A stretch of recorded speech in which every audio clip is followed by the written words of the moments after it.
사랑의 아버지 하나님, 거룩한 주일을 맞이하여 예배의 자리로 인도하여 주시니 감사드립니다. 온 마음과 정성으로 찬양드리며 감사와 영광을 올려드립니다. 한 주간 사는 동안 주님의 은혜에 보답하지 못하고 말씀대로 순종하지 못하여 허물 많고 연약한 우리를 불쌍히 여기시고 하나님의 크신 사랑으로 용서하여 주옵소서. 아멘. 가을의 결실을 헤아리며 하나님의 넓으신 은혜로 풍성한 열매 맺어가게 하시며 우리의 신앙도 믿음의 반석 위에 든든하게 함께 지어져가는 사랑의 공동체가 되기를 소망합니다. 아멘. 당예로부터 교회학교 자녀들에게 주님 안에서 꿈과 사랑이 이루어져 가며 주님의 기쁨 되기를 기도드립니다. 아멘.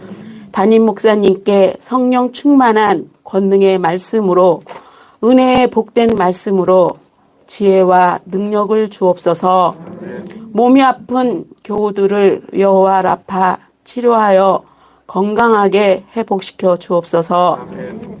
헌신과 봉사와 눈물의 기도를 들어주시는 하나님을 신뢰하며 의지합니다. 이 나라를 지키시며 세계 전쟁도 종식되고 평화의 주님 임하소서. 아멘. 나무 없는 산 주제의 말씀을 전하시는 목사님의 말씀을 잘 듣고 순종하며 복 있는 예배 드리기를 예수님 이름으로 감사기도 드립니다. 아멘. 오늘 우리에게 주시는 하나님 말씀은 예레미야 애가서 5장 1절로 10절까지 말씀입니다.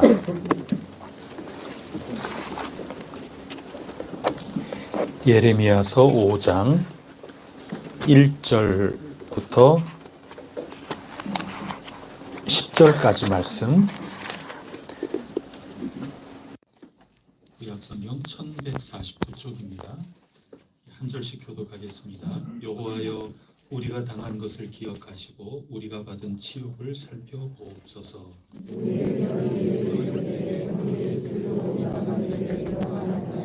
우리는 아버지 없는 고아들을 이으며 우리의 어머니는 과부들 같으니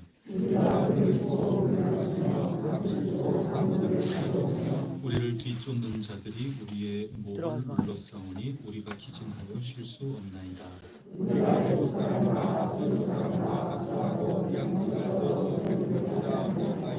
우리의 조상들은 범죄하고 없어졌으며 우리는 그들의 죄악을 감당하였나이다.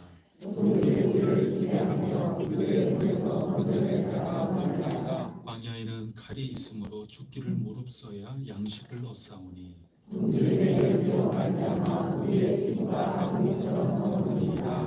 아멘.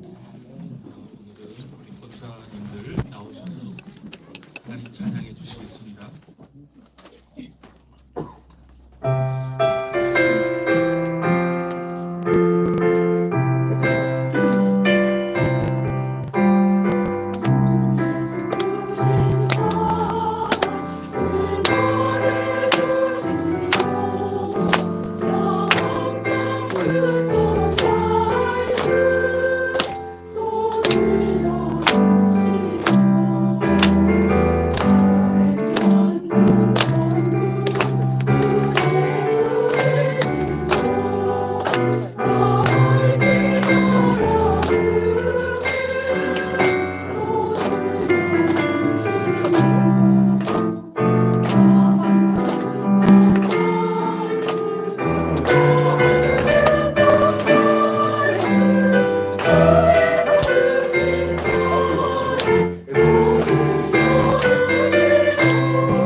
그래서 이 슬픔을, 이 위기를 어떻게 내가 마주해 나갈 것인가.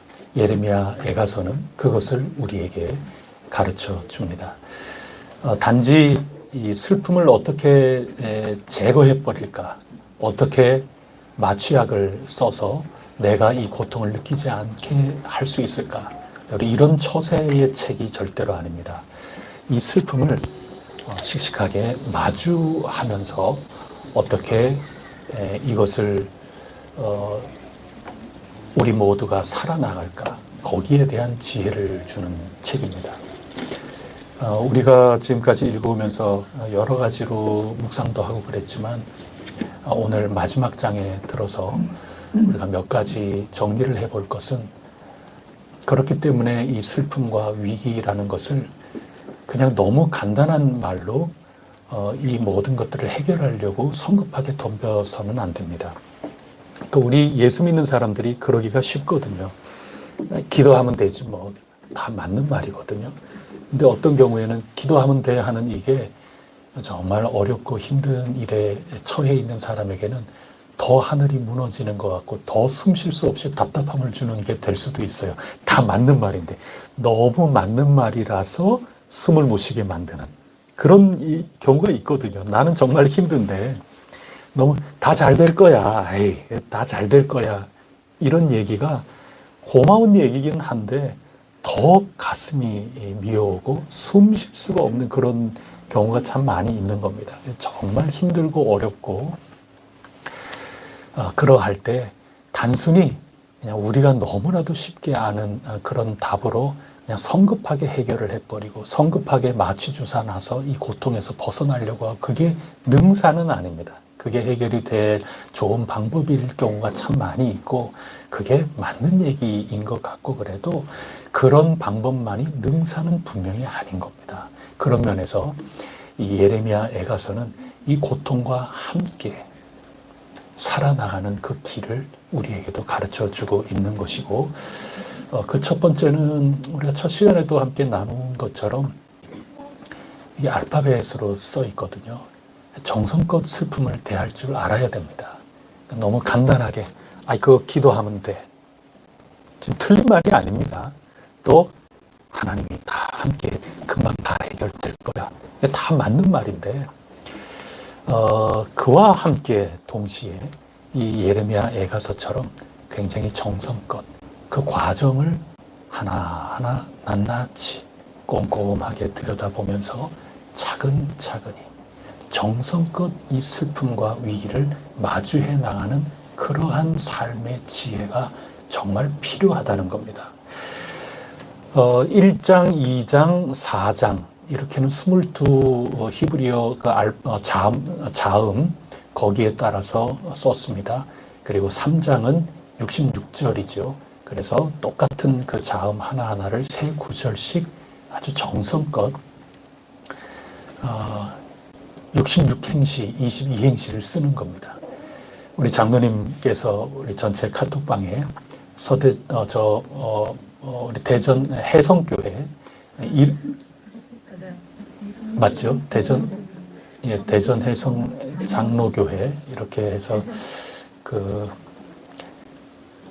시를 이렇게 적어 주신 것을 보고 제가 아주 감동적이었거든요. 그래서 그렇게 하나하나 나의 슬픔도 글짓기를 해 나가듯이 정성껏 들여다봐야 되는 겁니다. 내 속도 들여다보고 우리의 형편도 들여다보고, 그런 과정 좀 길어도 얼른 이 모든 아픔이 다 사라질 수는 없어도 차근차근히 정성껏 들여다보는 게 지혜라고 예레미야 애가서는 우리에게 가르쳐주고 있는 겁니다. 우리 5장을 읽어나가는데 5장은 알파벳에 딱 맞지 않아요. 할 거면 정확하게 하지 왜 이렇게 했을까, 그런 생각도 드는데 저는 그게 성령님의 뜻이었다고 생각을 해요. 우리가 삼행시를 할 때에도 어떤 경우에는 우리 낱말로 꼭 맞지 않아도 대강 변형을 시켜서 맞추어서 시를 써내려가는 그런 경우도 있지 않습니까? 도저히 낱말이 없는데 어떻게 합니까? 거기에 맞춰서 대강 이 발음이 부드럽게 될 수 있는 거를 갖다 붙여서 시를 쓰기도 하고 그러는 거죠. 거기에 할 수 없는 처지 가운데서 최선을 다해서 글짓기를 하는 모습을 보여주고 있는 거죠. 지금 그거 원하는 겁니다. 정말 정확하게 5장 마지막까지 한치의 오차도 없이 알파벳에 맞게끔 그 모든 시가 지어졌다면 대단한 거긴 한데 좀 인간미가 없죠. 그래서 5장은 그런 거에 조금 어눌합니다. 완벽하지가 않아요. 근데 그게 더 기가 막힌 시인 겁니다. 이런 조금의 흠이 있어도 그만큼 도저히 찾을 수가 없어요. 낱말을. 그런 가운데 할 수 있는 나의 최선을 다해서 정성껏 이 슬픔을 표현하고 슬픔을 성찰하고 이 슬픔을 잘 헤아려 보면서 그것을 이겨나가는 그 과정과 절차, 그것이 더욱 빛이 나게 되는 겁니다. 그게 애가서의 모습입니다. 여러분, 슬픔을 회피하려고만 하지 마시고 나에게 다가온 이 위기와 이 어려운 고난과 역경, 이 속에 하나님의 인자와 또 그 긍휼이 얼마나 무궁하신지 날마다 아침마다 새롭게 느끼고 주님의 성실하심이 크다 하는 것을 분명하게 믿으면서 내 할 수 있는 대로 하나하나 살펴보면서 극복해 나갈 수 있다. 그 신앙을 우리에게 가르쳐주고 있는 겁니다. 그게 첫 번째 오늘 나누려는 말씀입니다. 두 번째는 그렇기 때문에 우리는 고통을 존귀하게 여기게 됩니다. 이제 그런 절차와 과정을 이렇게 해 나가다 보면 고통이라는 게 빨리 피해버리고만 싶은 거, 그리고 나에게 불행처럼 느껴지는 거, 괴로운 거, 그렇게만 느끼는 게 아니라 이 위기와 고난과 고통, 이런 모든 것들이 실로 놀라운 것이구나. 정말 나에게 존귀한 것이구나. 그것을 깨달아 알기 시작을 하는 겁니다. 여러분, 고난은 우리에게 존귀한 것입니다. 그것을 성경이 가르쳐 주려고 하는 것입니다. 고통까지도 존귀하게 여길 줄 아는 혜성교회 교우 여러분들이 꼭 되시기를 바랍니다. 고난은 성경이 하나님의 회초리로 설명을 해 주기도 하는 겁니다. 근데 이 하나님이 회초리를 왜 드셨을까요? 하나님이 여러분에게 무관심하면 회초리 드실까요? 그냥 우리 생각하면 됩니다. 부모가 자식에게 정말 관심이 없다. 뭐 어떻게 되든지 내가 너 알 바 아니다. 그러면은 그냥 놔두는 거지. 잔소리라도 하지를 않죠. 잔소리 한다는 거, 내가 회초리를 든다는 거, 그것은 애정이 있다는 겁니다. 기대도 있다는 거고 관심을 갖고 있다는 겁니다. 그렇기 때문에 지금 유다 백성이 경험하고 있는 하나님의 분노, 하나님의 심판, 하나님의 이 회초리라고 하는 것은 하나님이 그만큼 유다 백성들을 관심 갖고 있다는 겁니다. 무관심하지 않다 하는 그 말씀을 해주고 있는 겁니다. 그렇기 때문에 내가 지금 겪고 있는 이 고통과 고난이라는 것은 고귀한 겁니다. 하나님이 나를 얼마나 사랑하고 계시는가 하는 것을 나타내주는 증거이기 때문에 이것은 소홀히 여길 수가 없습니다. 던져버리고 빨리 쓰레기통에 집어넣고 싶고 빨리 치워버리고 싶은 그런 거가 아니라는 것을 깨달아 알기 시작을 하는 것입니다.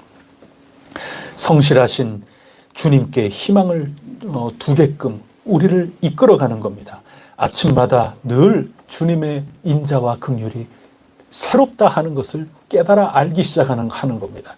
이 고통 가운데 곰곰이 정성껏 글짓기 하듯이 그렇게 살펴보는 가운데 그 하나님의 은혜의 포장지구나, 그것을 깨달아 알게 되는 것입니다. 그래서 이 고통, 고난이라는 것은 굉장히 나에게 존귀한 거구나, 보화와 같은 거구나 하는 것을 깨달아 알게 되는 거죠. 그렇기 때문에 이 애가서 시인은 감추지 않습니다. 3장까지만 하고 하나님이 이런 분이다 하는 걸 알고 이제는 행복하게 살아가게 됩니다 하고 끝나면 얼마나 기쁘겠어요, 우리 생각에. 근데 그게 한복판이고 여전히 고 3장이 끝난 다음에 똑같이 4장과 5장 끝까지 뭐 잘 먹고 잘 살았대 그런 얘기가 없이 동일한 고통과 고난과 역경의 모습을 묘사하고 있는 겁니다. 변함이 없어요.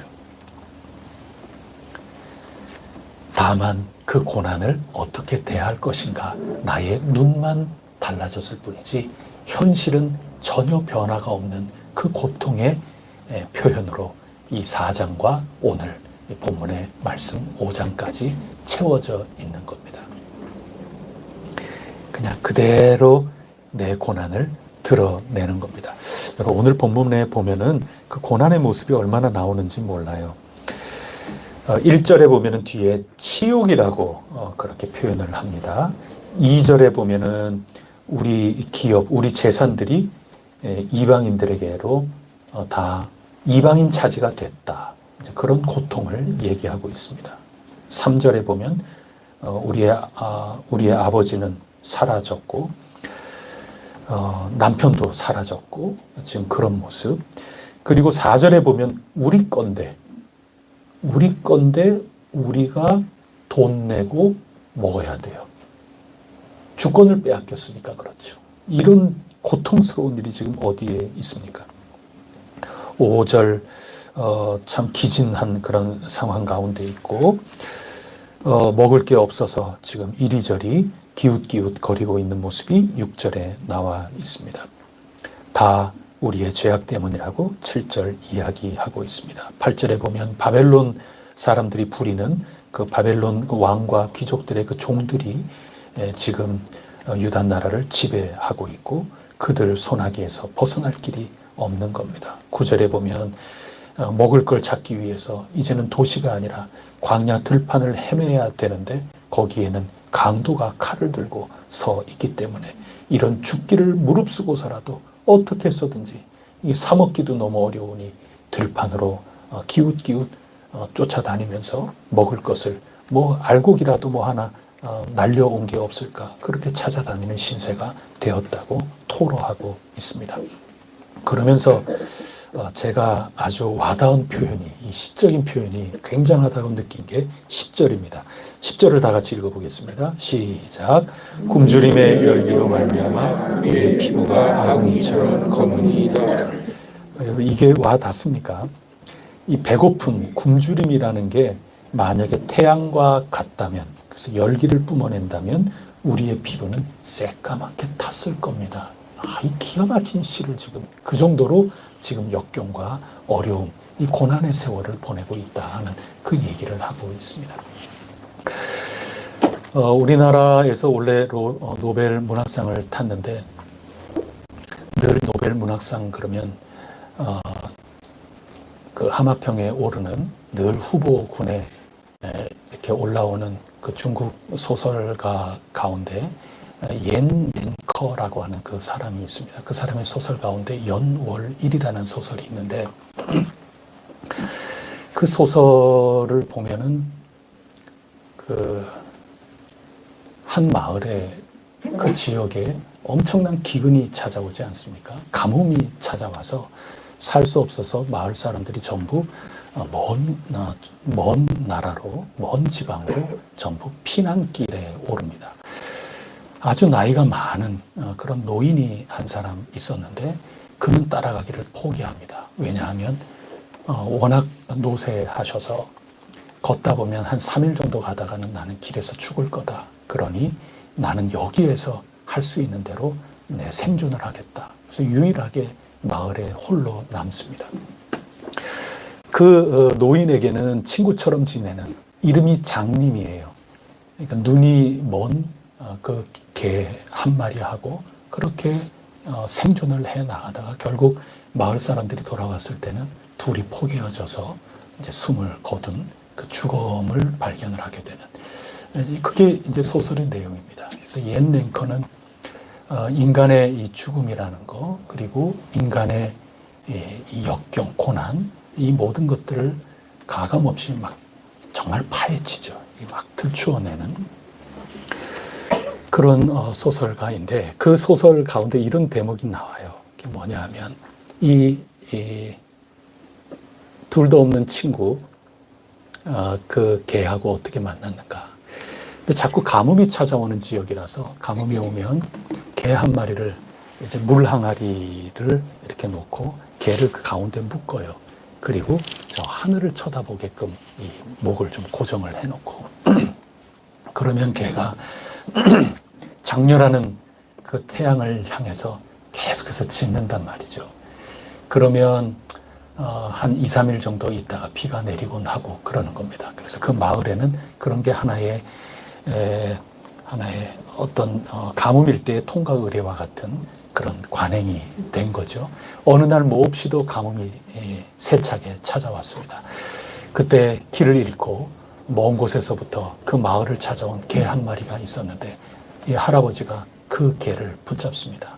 그리고 그 개를 마찬가지로 물 항아리 사이에다 놓고 하늘을 향하여 고정시켜 놓고 짖게끔 그렇게 모든 것들을 만들어 놓고 그리고 집에 가서 이 가뭄이 빨리 끝나야 될 텐데 그러면서 살아가다가 보통 같으면 2, 3일 정도면 비가 내리는데 보름이 되도록 비가 안 내려요. 그래서 할아버지가 개 있는데 가보죠. 갔더니 개가 완전히 지쳐가지고 목은 쉬고 또 기력도 없어가지고 짖을 힘이 없어요. 그냥 처져가지고 그렇게 있는 겁니다. 그래서 야, 비가 안 온다 할 수 없다. 그래서 그 끈을 다 풀어주고 야, 너 할 일 다 했다. 비가 안 오는가 보다. 너 얼른 살아라. 그러면서 하는데 비틀비틀거리면서 가는데 가다가 벽에 그냥 뚝 부딪혀서 다시 이렇게 돌아오고 이쪽으로 가더니 나무에 뚝 부딪혀가지고 다시 돌아오고 이래요. 그래서 얘 왜 그런가? 그래서 노인이 이렇게 가서 보니까 눈이 다 태양에 상해가지고 말라 비틀어져가지고 있는 그 모습을 그대로 보여주고 있는 겁니다. 그래서 할아버지가 장님아 그렇게 이름을 붙여주고 죽기까지 단둘이 살아남아서 최선을 다해서 살다가 그렇게 생을 마감하게 되는 그 소설의 내용이에요. 근데 저는 오늘 이 10절 말씀을 읽으면서 이 옌랭커의 이 소설이 생각이 났어요. 굉장히 지금 이게 이미지가 통하거든요. 우리 10절 말씀에도 만약에 이 굶주림이라는 이런 모든 것들이 이 광야의 뜨거운 열기, 이 태양과 같다면 내 살이 다 없어질 것 같다.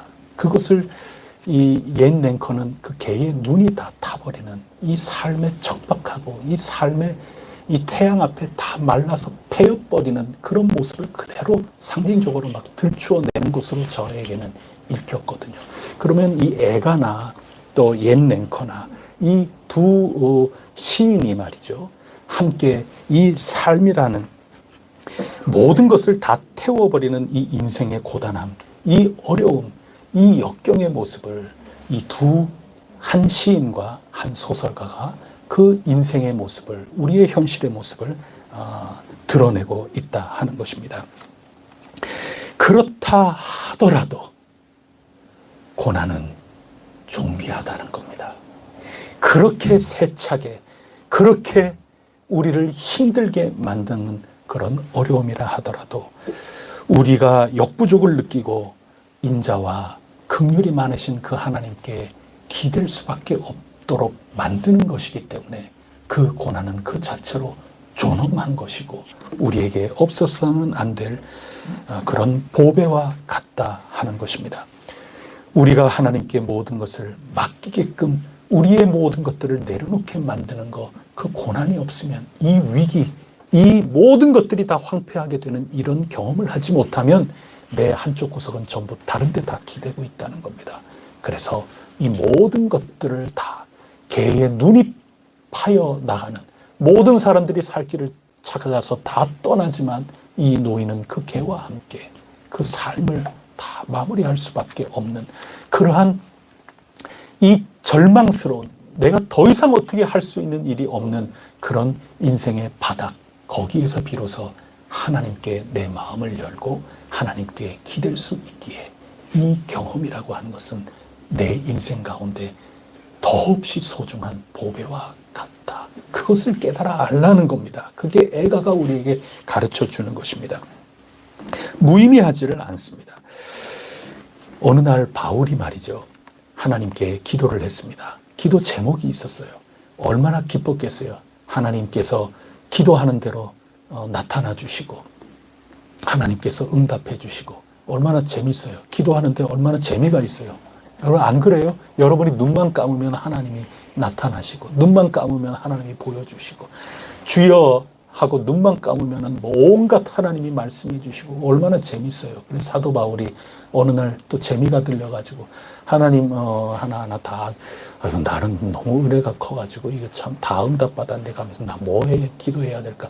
나의 육체에 가시가 하나 있는데 이거 3번 내가 몇 번 기도했는데도 이거 안 들어주시네. 내가 또 기도해야지. 그래서 하나님 앞에 하도 기도 응답받는 재미로 내 이 아픔도 좀 거두어 가달라고 기도를 했어요. 그때 하나님이 뭐라고 나타나셔서 말씀하시는가 하면 내 그거는 못 들어주겠다. 왜냐하면 내 은혜가 너에게 이미 충만하다. 자칫 너가 자만할까 좀 염려가 된다. 다시는 여기에 대해서 나에게 간구하지 말아라. 사도 바울이 다시는 그 아픔을 하나님 앞에 고쳐달라고 기도를 안 해요. 그러면서 사도 바울이 뭐라고 고백하는가? 그 다음 고백이 굉장히 중요한데 고린도후서 12장 7절부터 11절 말씀 그 뒷부분을 제가 읽어드리겠습니다. 도리어 크게 기뻐함으로 거절당한 것을 기뻐한다는 겁니다. 바울이 도리어 크게 기뻐함으로 나의 여러 약한 것들에 대하여 자랑하리니 이는 그리스도의 능력이 내게 머물게 하려 함이라. 그러므로 내가 그리스도를 위하여 약한 것들과 능력과 궁핍과 박해와 곤고를 기뻐하노니 이는 내가 약한 그때에 강함이라. 여러분 지금 그 얘기하는 겁니다. 지금 내 위기와 나의 어려움과 고통이라는 것이 이게 응답받아서 해결되는 게 놀라운 영적인 능력이고 영적으로 굉장히 장성하고 그런 것처럼 보이지만 그건 하나만 아는 거라는 얘기예요. 오히려 이 고난과 위기가 그대로 나에게 있고 내 오히려 그 약한 부분을 거절당한 것, 내 그래서 너무나도 힘들고 아프고 고생스럽고 역경이 있고 내 인생의 위기에 있는 이것을 오히려 자랑할 수밖에는 없는데 그 위기가 보배라는 것을 알았다는 겁니다. 그게 있기 때문에 내가 오히려 하나님의 은혜가 가득하여 하나님 은혜에 기대고 하나님께 모든 것 맡기면서 내 할 일을 하는 가운데 내가 도리어 강한 존재가 되는구나 하는 것을 알게 되었다는 겁니다. 그래서 여러분 고난이라고 하는 것은 나쁘게만 볼 그게 절대로 아니다. 고난은 내 인생의 그 무엇과도 바꿀 수 없는 보배다. 우리 공동체가 때로는 겪을 수밖에 없는 시련과 아픔이라고 하는 것, 그것은 우리에게 정말 복된 것이구나. 이것을 알아채는 게 좀처럼 읽기 어려운, 좀처럼 설교하기도 어렵죠. 3장 그 말씀 아침마다 세우니 그거 가지고 설교는 할 수는 있어도 예레미야서 애가를 함께 이렇게 나누기는 참 쉽지 않은데 예레미야 애가서가 우리에게 가르쳐 주려는 슬픔 활용법입니다. 그 가치를 알아야 된다. 우리 혜성교회는 그런 하나님의 귀중한 교우 여러분들이 꼭 될 수 있기를 바랍니다. 세 번째는 고통을 함께 나누는 법을 배워야 하는 겁니다. 애가서 3장은 내가 부르는 겁니다. 그래서 함께 새벽에 말씀 나눌 때 당사자라는 것을 깨달았다. 제가 그렇게 표현을 했습니다. 강 건너 불구경하는 건 줄 알았는데 이 예루살렘 우리 전체의 일, 이건 내가 한 걸음 떨어져 가지고 자기도 유다 백성이면서 자기랑 이 나머지 공동체 사람하고 선을 딱 긋고 아이고 잘한다 뭐 이렇게 바라봤거든요. 1장과 2장 이렇게는. 근데 3장에 들어가서 내가 강 건너서 유다 나라를 이렇게 보면서 하나하나 황폐함을 고통스럽게 슬프다 이렇게 했는데 그게 내가 당사자라는 것을 3장에 가서 깨닫는 겁니다. 그래서 나라고 하는 주어를 통해서 3장의 시가 쓰이는데 4장, 5장에 오면은 전부 이제 우리인 거죠. 우리 안에 내가 끼어 있고 하나님과 만나는 그 얘기인 건데요. 결국 이게 무슨 얘기인가 하면 개인적으로 다 아픔들이 있어요. 여러분 다 모두. 이래서 아프고, 이래서 지금 숨 못 쉬겠고, 이래서 고통스럽고, 이래서 괴롭고, 이런 모든 것들이 있는데 그 모든 것들이 개인 혼자 아파하는 것으로 그칠 수 있는 문제라거나 또 그렇게 해서 혼자 뭔가 다 해결이 되거나 그게 아니라는 겁니다. 공동체가 함께 그 아픔을 우리의 아픔으로 보듬어 줄 수 있어야 되고 그 아픔을 함께 고통스러워해야 되는 거고 그 아픔을 함께 진통제 놓고 뭐 싹 없애버린다. 그게 아니라 같이 아픔의 길을 걸어 가줄 수 있을 때 이 고통을 진정으로 그리스도인답게 하나님의 자녀답게 마주하고 그것을 보화로 활용해 나갈 수가 있다. 그것을 가르쳐 주고 있는 것입니다. 그래서 우리가 사무엘서를 읽을 때도 사무엘하 1장 17절 그 이하에 보면은 드디어 다윗을 죽이려고 그토록 애를 썼던 사울 임금이 그 아들 요나단과 함께 전사하지 않습니까? 그래서 어떤 면에서 정치적으로 보면 다윗에게는 굉장히 기쁜 일인데 다윗은 슬퍼했어요. 근데 혼자 개인적으로만 슬퍼한 게 아니고 그것으로 애가를 지어서 슬픈 노래를 지어서 온 백성에게 가르치라고 그러지 않습니까? 여러분 그겁니다. 온 유다 땅에 이 슬픈 노래를 다 배워서 부르게 하라는 겁니다. 공동체가 함께 이 아픔을 경험해 나아가는 것입니다. 어느 날 예수님이 길을 가면서 길가에 앉아있는 장님을 봤는데 제자들이 예수님께 자꾸 문답식 공부 아닙니까? 선생님, 이 죄인은, 이 장님은 도대체 누구 죄 때문에 이렇게 눈이 나면서부터 이렇게 멀게 되었나요? 그렇게 얘기하죠. 그래서 성경에 보면은, 물론 여러 가지 고통과 고난이라는 게 성경이 해석해주는 한 말씀은 우리의 죄 때문입니다. 지금 유다 나라도 이런 회초리를 맞는 게 자업자득 아닙니까? 이 죄 때문에 그런 겁니다. 그런데 전부 다 그렇지 않다는 거예요. 특히 우리 예레미야 애가서를 어제 새벽 기도에도 읽고 뭐 앞서서도 읽고 그랬지만 선지자들, 제사장들 전부 지도자들의 잘못이라고 지금 짚고 있지 않습니까? 그래서 이 공동체 전체의 잘못 때문에 이 개인은 그렇게까지 아닌데도 불구하고 나라의 아픔 속에 고통을 경험하는 그런 사람들도 있을 수 있는 겁니다. 하나님을 잘 섬기고 어떻게 해서라도 해나가려고 남은 자로서 그렇게 살지만 이 고난을 똑같이 경험하는 거거든요. 예레미야 똑같이 경험을 하는 겁니다. 바룩 똑같이 경험하는 겁니다. 에스겔 선지자는 바벨론까지 직접 끌려가서 거기에서 똑같은 포로 생활을 하면서 하나님 말씀을 전한 선지자고 그렇지 않습니까? 그래서 예수님이 이 장님은 누구의 죄 때문에 그런 게 아니다. 그래서 그런 논리, 그런 사고방식 하나밖에 모르는 그 답만 가지고 살지 않게 예수님이 하시고 하나님의 영광을 드러내기 위해서 이 사람의 이 아픔과 고난이 있는 거란다 하시면서 고쳐주시는 거죠. 하나님 영광을 드러내는데 쓰임을 받은 거거든요.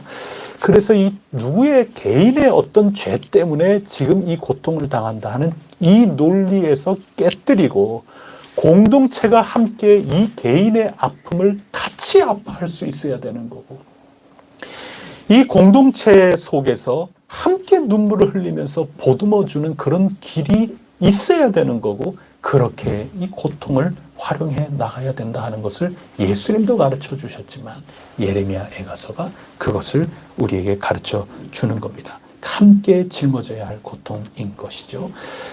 우리 혜성교회 저마다 여러 처지가 있고 눈물이 있고 그렇지만 어느 한 개인이 외로이 홀로 아파하는 그런 모든 것들을 뛰어넘어서 우리 전체의 아픔으로 삼고 함께 걸어나갈 수 있는 사랑의 공동체가 꼭 될 수 있기를 바랍니다. 교회도 마찬가지고 대한민국도 마찬가지고 지금 세상 방방곡곡에 저마다 있는 여러 슬픔이 있죠. 아픔이라는 게 있는 겁니다. 그런 모든 아픔, 구체적인 사안 하나하나를 지금까지는 강 건너 불구경처럼 내가 느낀 그런 면이 없지 않아 있다면, 나의 아픔이고 우리의 아픔이라고 하는 이 차원을 자꾸 넓혀서, 그렇다면 어떻게 내가 기도하고 어떻게 하나님께 청원하고 빌 수가 있을까? 이 기도하는 법을 자꾸 생각해 보는 것, 그것이 오늘 우리 이 말씀을 읽으면서 발걸음을 옮겨 나가는 우리 혜성교회 교인으로서 생각해 봐야 될 깊은 묵상의 제목이라 생각을 합니다. 제가 오늘 제목을 나무 없는 산이라고 정했습니다. 이거 제가 인상 깊게 본 영화 제목이에요. 나무 없는 산. 이제 막 초등학교에 들어간 언니, 그리고 한 너댓 살 정도 되는 동생, 이렇게 자매 둘 이야기입니다. 서울에서 사는데 좀 형편이 좋지 않아요. 그래서 아버지가 돈 벌러 어디 멀리 갔는지, 너무 힘에 버거워갖고 가출을 했는지, 어떤 이유인지 몰라도 아빠가 계시지를 않아요.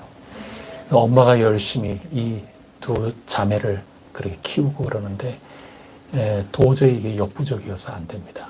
그래서 조그마한 그 집을 팝니다. 같이 살 공간이 없잖아요. 그래서 고모 집에 이제 보냅니다. 저 시골 포항이라고 하는데 고모 집에 보냅니다. 그러면서 한 가지 약속을 합니다.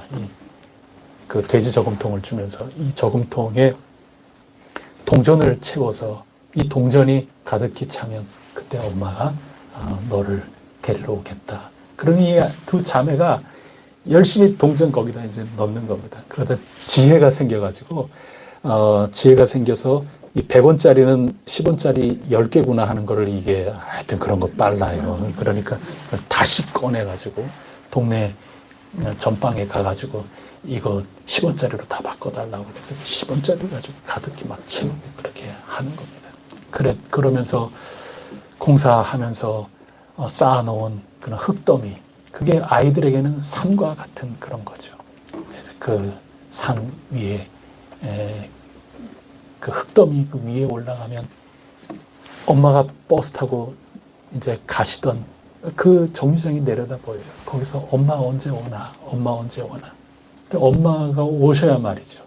그 산 위에 올라가면 엄마가 언제 오시나, 그 희망을 가질 수 있는 게 그 공사장에 이렇게 쌓아놓은 그 흙더미 그 위에 날마다 산에 이렇게 올라가고 그렇게 하는 겁니다.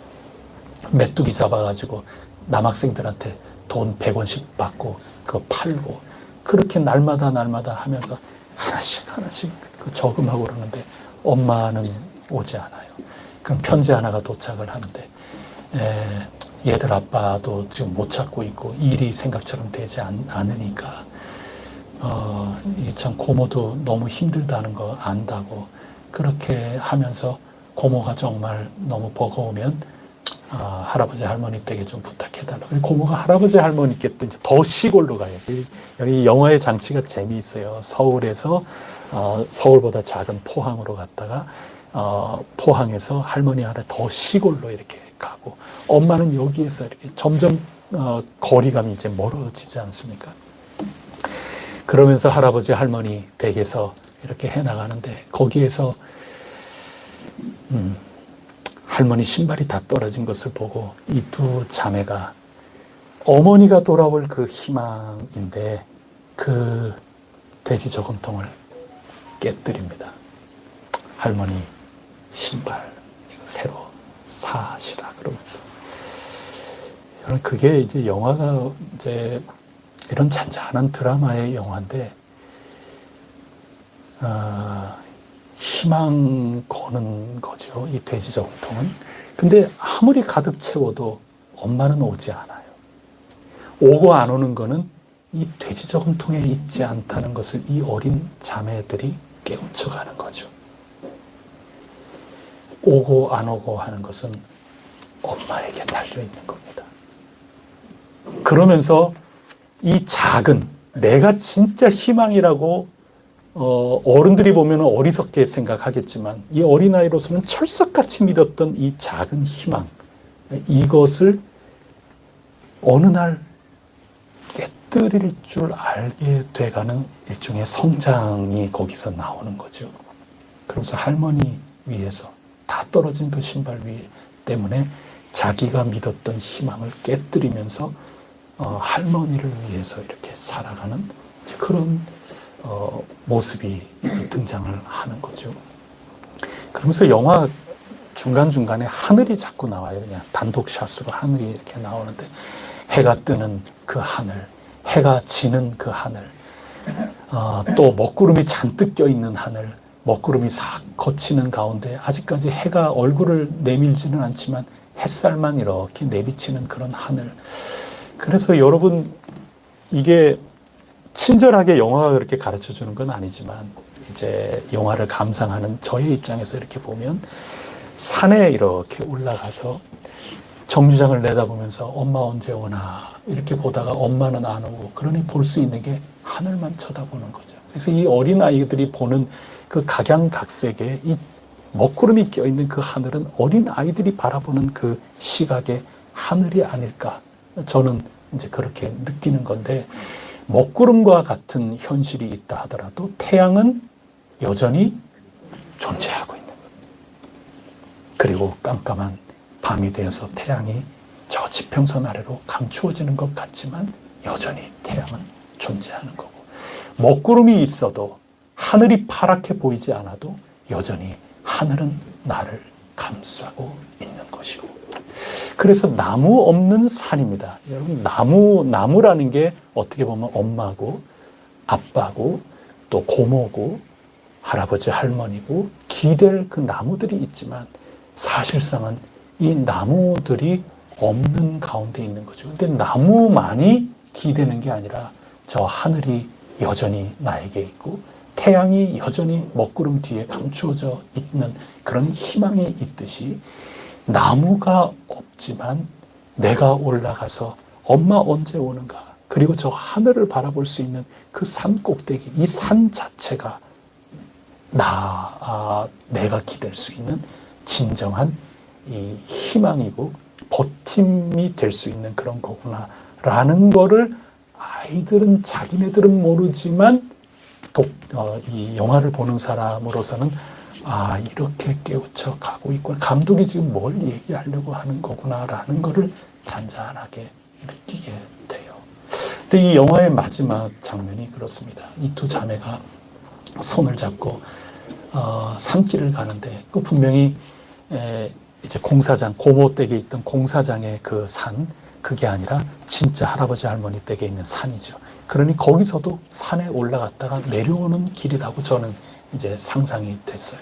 내려오면서 마지막 노래를 부르면서 영화가 끝나는데, 그 노래의 가사가 참 와 닿습니다. 그게 뭐냐 하면은 산에 올라가고 싶어, 산으로 올라가고 싶어, 평지로 내려오고 싶어, 강에서 헤엄치고 햇빛 쬐고 모두에게 잘하고 싶어. 이게 반복되는 동요입니다. 끊임없이 부르면서 산에서 내려옵니다. 이게 영화의 모든 것을 다 대변하는 마지막 노래인데, 산에 올라가고 싶어. 여러분, 희망이죠. 엄마 언제 오시나, 어린 아이들로서. 그런데 산에 올라가서 엄마가 오는 것만이 내가 이 현실적으로 뭔가를, 그것만이 희망이 아니라는 것을 이 아이들은 알고 있어요.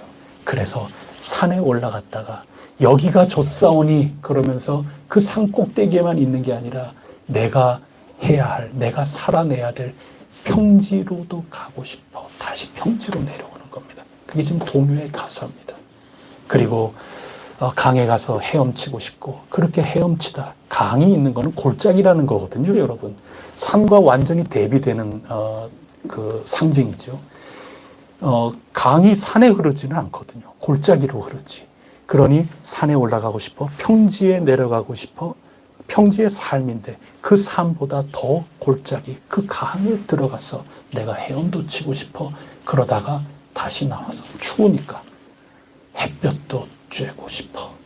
그래서 모든 것 가운데 희망을 이 아이들은 더 넓은 희망, 더 큰 희망, 더 진정한 희망을 바라보면서 마지막에 뭘 노래하고 있는가 하면 모두에게 잘하고 싶어. 여기에서 눈물이 나지 않습니까? 그래서 자기가 희망으로 가지고 있었던 이 돼지 저금통을 가를 줄 아는 겁니다. 이제는 엄마와 만나는 것, 그것은 엄마에게 달려있고 엄마가 반드시 나를 잊지 않고 올 것이라고 하는 이 굳센 믿음과 소망 가운데 두면서 나는 평지도, 그리고 그 속에 나처럼 눈물과 어려움과 힘든 일을 살아가고 있는 그런 모든 이에게, 나 모두에게 잘하고 싶어. 그게 희망으로 살아가는 진정한 면모라고 감독은 얘기하고 싶었던 겁니다. 여러분, 나무 없는 산입니다. 오늘 이 애가 나무가 풍성하고 내게 어렵고 힘든 이런 모든 것들이 다 사라지는 그게 아닐 수도 있는 게 인생이라는 겁니다. 그러나 하늘이 우리를 덮고 있는 것이고 나무가 없으면 산이 나를 보호하고 있는 것이고 산이 없다면 평지 속에 함께 더불어 살아가고 있는 이 공동체의 일원이라고 하는 서로 부둥켜 안고 나가는 이것이 나의 진정한 희망의 터전이 될 수 있는 거고 그렇게 서로에게 잘하면서 살아나갈 때 그런 모든 꼼꼼하게 글짓기 하듯 살아가는 그 삶 속에 하늘은 저 먹구름 너머에 하늘은 여전히 푸르고 저 먹구름 너머에 태양은 여전히 활활 타오르고 있고 여전히 거대한 산과 평지와 나의 삶은 나와 함께 더불어 살아가는 이 사람들은 함께 있고 하나님의 그 놀라운 은총은 우리에게 반드시 임하게 될 것이다. 왜냐하면 아침마다 그 인자와 긍휼은 새롭기 때문에 그것이 예레미야 애가 그리고 옌넷커의 그런 소설 그리고 나무 없는 산 제가 이 세 가지를 가지고 한 주간 묵상을 한 겁니다. 진정한 소망, 진정한 희망 그것을 붙들고 이 슬픔을 온전히 마주하여 진정 승리할 수 있는 우리 혜성교회 귀한 교우 여러분들이 꼭 되실 수 있기를 축복합니다. 기도 올리겠습니다. 하나님 아버지 감사합니다. 내가 산을 향하여 눈을 들리라. 나의 도움이 어디서 올고 내가 기댈 수 있는 작은 나무들 내가 기대고 싶었던 그런 돼지 저금통 그 모든 것들을 다 버리고 더 큰 산, 더 큰 삶 이런 모든 것들을 바라보고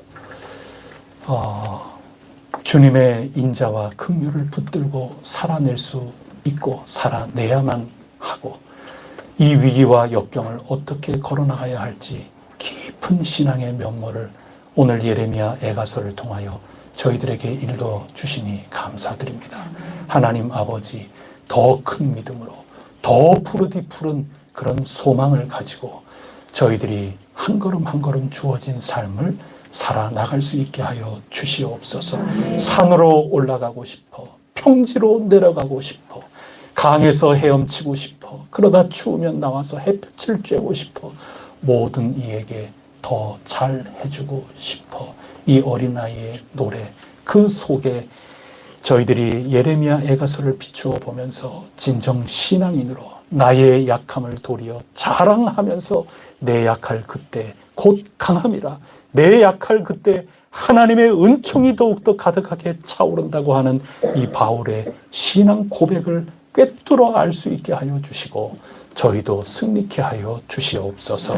이 모든 말씀 우리 주 예수 그리스도 이름으로 간절히 기도드립니다. 아멘.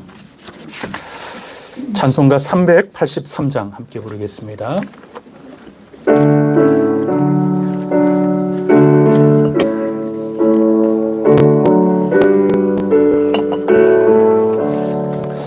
눈을 들어 산을 보니 도움 어디서 오나 천지 지은 주 하나님 나를 도와주시네.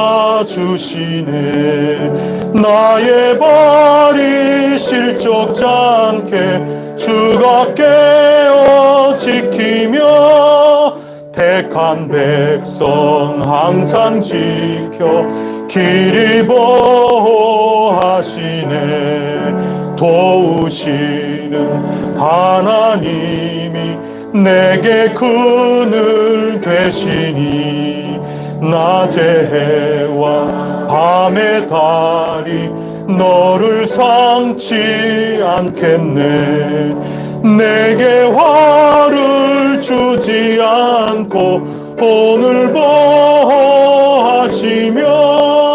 너의 줄이 지금부터 영영 인도 도우시는 하나님이 내게 그늘 되시니 낮의 해와 밤의 달이 너를 상치 않겠네. 내게 화를 주지 않고 오늘 너를 주리 지금부터 영영 인도하시리. 아멘.